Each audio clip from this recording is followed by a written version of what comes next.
Good afternoon. My name is Corey Barnett, and today I'll be talking about the pros of organ donation. So just a little background about organ donation is it's the donation of organs and tissues to those in need. There are two types of organ donation, deceased donation and living donation.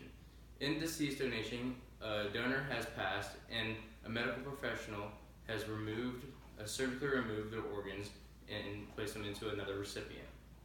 In living donation, the donor is living, and they donate a portion or an organ that is non-vital, such as a kidney.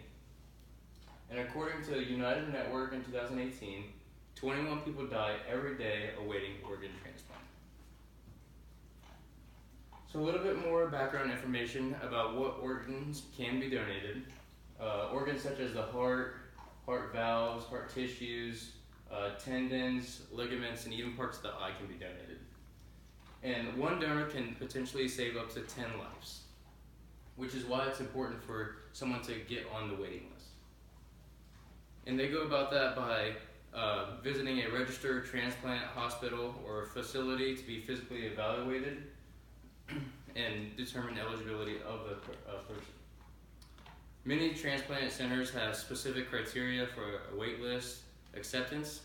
If a person qualifies, he or she is added to the national organ donation waiting list. And it seems pretty easy, but it's literally and figuratively the waiting that kills people. And according to the United Network of Organ Donation, there are over 114,000 people on the waiting list.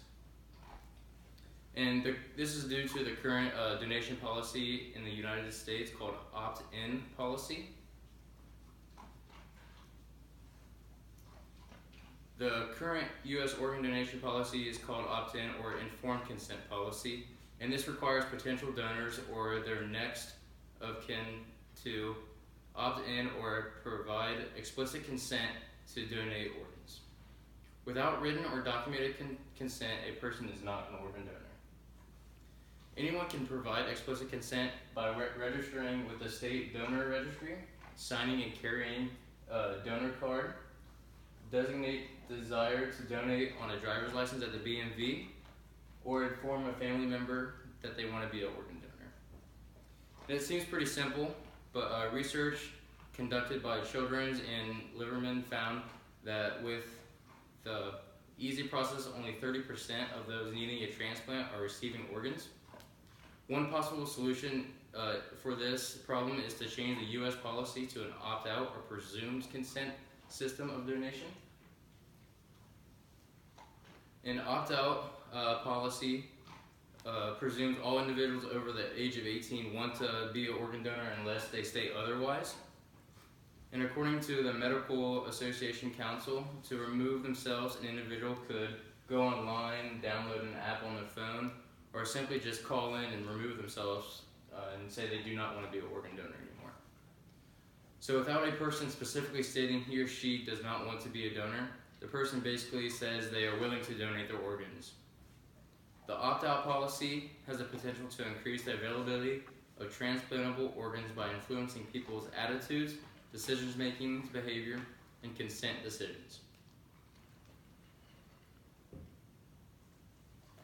If people's attitudes are changed regarding organ donation, there would be an increase in the number of available organs. Countries like Spain, Belgium, France, and Austria all have opt-out organ donation policies in place. These countries have seen a 20 to 30% increase in viable organ donations since putting the policy in place. As discussed in the proceedings of the National Academy of Science, researchers believe that the increase is due to change of attitudes. Ethically, there is little question that everyone should be willing to donate organs. If the U.S. people say they want to donate, in fact, 95% of Americans support organ donation, but yet only 40% are signed up. There is the disconnect between what is morally and ethically right and actually doing it. The opt-out policy does not require any action and actually works to bridge the gap. Influencing people's decision-making behavior also supports opt-out policy. The American Medical Association states people are reluctant to contemplate their own death. Death is hard enough as it is, and people choose to avoid registering because they want to avoid thinking about death, about dying. Opt-out would remove thoughts of death as a barrier from registering because they are already registered to donate without having to do really anything. Opt-out always allows for freedom of choice. People can decide not to donate, which supports autonomy because people have the option to register and unwillingness to donate, and the default choice is easy to avoid. Also, the government is taken out because people can use the National Registry to not donate. The opt-out policy may conflict with some religions. However, many religions have came out in support of organ donation and said that if you choose to donate, you can still ascend to the place that you believe in. The opt-out policy allows for easier consent decisions as well. Under current opt-in policy, family members must be asked for the final consent before removing organs. Regardless of the deceased wishes, family members have the final say. In opt-in countries like the United States, family turn-down rates are greater than 50%. However, in the countries that I stated before that have the opt-out policy, family turn-down rates are between 20 and 35%. Spain, however, is 20%, while France is 31%. These rates suggest it's easier for physicians and donor teams to approach the next of kin when the deceased decision is thought to indicate donation. Family members in these instances find it easier to accept their loved one's choices.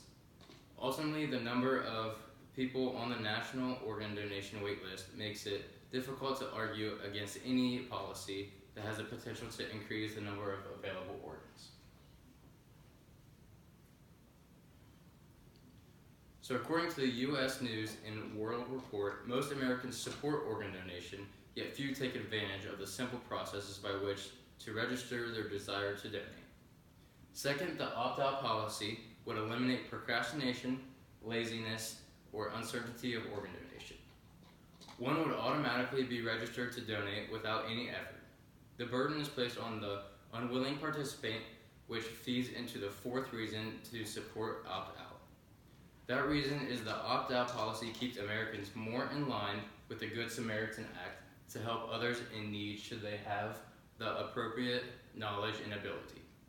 Morally and ethically, Americans feel responsible to help others. The opt-out policy matches the morality and ethics professed by most Americans. Third, family members are going through a rough enough time without having to make a decision about organ donation.